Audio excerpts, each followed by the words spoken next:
Monthly update for the month of July, folks. Standing here 1st of August, still one Lions test to go. We're going to go through the stats and thanks for the month that was. July was certainly a busy month with the pure amount of rugby on. We're going to talk a little about Nigel Owens' call on the latest Whistle Watch episode about that second Lions test, which caused so much controversy. Rees-Zammit has decided to come back to rugby after not cracking through in the NFL. And then the NPC, which is always an entertaining one, is already underway here in NZ. Thank you so much for being here. It's that time of month where I always say, can you please subscribe if you haven't done so? I'd appreciate it. I know I don't like to subscribe to every channel. I don't subscribe to stupid amounts of channels, but if you're here watching this video, you may be a good candidate for a subscription. So if you haven't done so, please do it, and you will have my gratitude for that. July was a big month. Like I mentioned, so much international rugby on. July and like November are always the big periods in terms of just the pure number of teams in action. Six Nations is the North and Rugby Championship is the South. But July and November, we just get everybody playing everybody. There was a whole bunch of interesting rugby on. Some kind of unusual matchups with a bunch of B teams. You know, Lions guys missing out with their national teams, meaning a bunch of understrength sides and chopped and changed sides had to tour, plus some matchups that we don't get to see that often, like Italy touring South Africa. It's not affected by the Lions, but it's an unusual matchup. Japan taking on Wales. So, yeah, there was a whole bunch of interesting rugby on. The big draws, Lions second test, South Africa against the Italian second test, the Rugby World Rankings, all these things have been hotly viewed in terms of the views in the month of July. Kind of rightly so. Main audiences for you guys, the viewers, South Africa 1, UK 2, Ireland 3, New Zealand 4, Australia 5. Pretty much the same top 5. It's just sometimes the order that changes. But we even had 186 views from Albania. So welcome to all our Albanian viewers. And cities-wise, I love looking at the cities. Cape Town, Dublin, London, Auckland, those are your top 4. Pretoria was there in 5th. So no Aussie city in the top 5.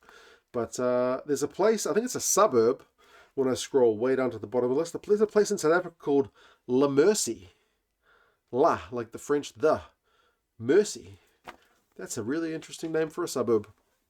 The things you learn when you scroll down that list of YouTube place names. But there you go. If you haven't seen these people support the channel every month on Patreon. If you would like to join them, we do a bit of extra content for Patreon every month, and it genuinely helps keep the channel afloat.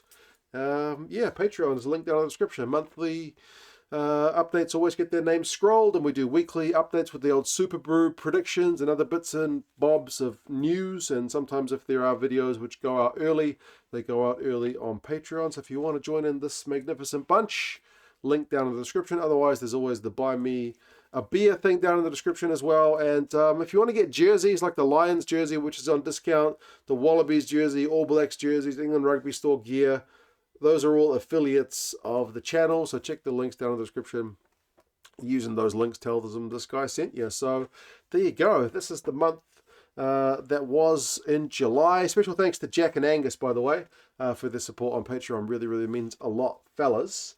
News-wise, Nigel Owens on Whistle Watch. Whistle Watch, I feel like, has it always been this bland? It's a little bit bland. Like Nigel, I feel like, has been progressively more and more on the fence with the Whistle Watch show. I don't know.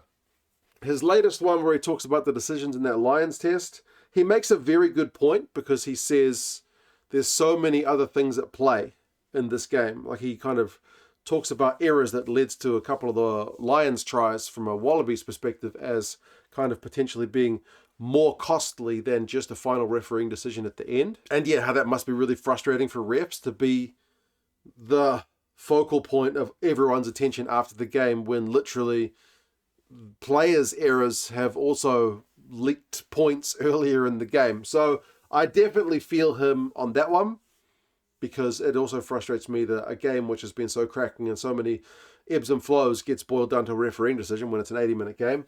But he's a little bit on the fence with the final calls. He did say that he felt the Jack Morgan clean-out was fine. Ugo Monya, who's his kind of co-host on the show, said he thought there was enough of an infringement to go against the Lions. But yeah, Owens called that one for for the Lions. And then he kind of said the Sheehan one was more 50-50, which is kind of where I was more at.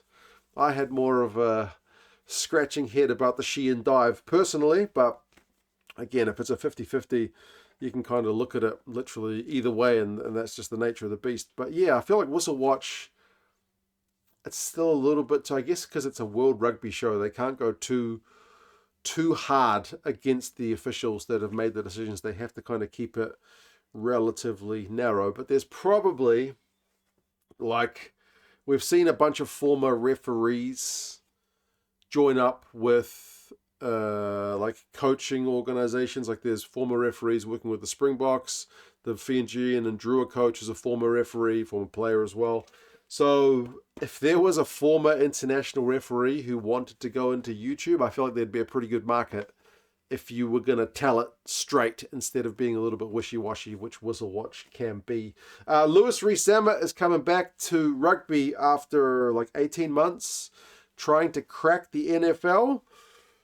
I felt like that was the most likely outcome. The odds of him making the NFL were pretty slim, but I don't think you can give him too much grief for having a try. It sucks that he, missed out on what could have been some good years in rugby, but to be fair, Welsh rugby's not been in a great place, so maybe he dodged a little bit of a bullet in terms of some of the turmoil. But yeah, it's good to see him back in rugby. And yeah, when he's an old man, he can look back and at least know that he gave it a crack and not look back with any regrets. He probably enjoyed his time over in the States. I think he was still getting paid reasonably well.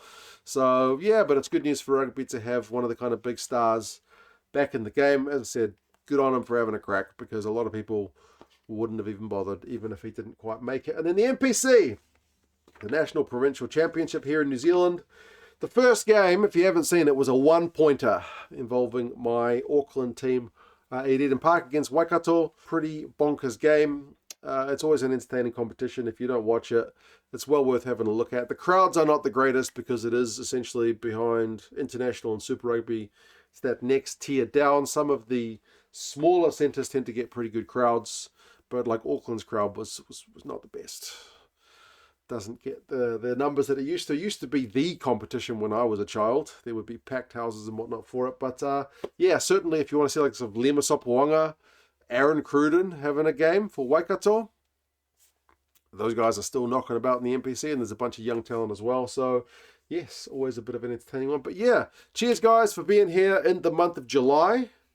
And yeah, Patreon, buy me a coffee, jerseys, subscribe, all that good stuff. Much love. Take care, and I'll talk to you guys again soon.